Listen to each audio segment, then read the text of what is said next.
Një automjet është përfshirë nga flakët pas ditën e njëjtën në fshatin Novosel të Vlorës. Ngjarja ka ndodhur teksa mjeti ishte në lëvizje, ndërsa drejtuesi i automjetit ka konstatuar flakët dhe ka arritur të dalë menjëherë prej tij. Fatmirësisht drejtuesi nuk ka pësuar dëmtime, ndërsa në pak çaste zjarri është përhapur në të gjithë automjetin. Flakët kanë shkaktuar dëme të mëdha materiale, duke shkrumbuar mjetin pothuajse tërësisht. Pas marrjes së njoftimit drejt vendngjarjes u nisën forcat zjarrfikse nga Vlora. Efektivët ndërhyn për të bërë të mundur shuarjen e flakëve dhe për të parandaluar përhapjen e zjarrit në zonën përreth.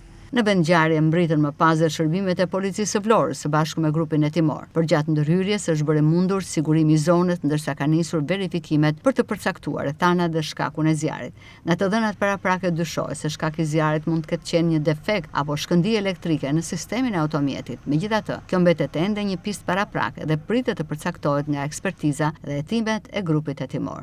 Djegja e automjetit ka shkaktuar alarm të banorët dhe personat që ndodheshin pranë zonës, ndërsa ndërhyrja e shpejtë e forcave zjarrfikse ka bërë të mundur neutralizimin e flakëve.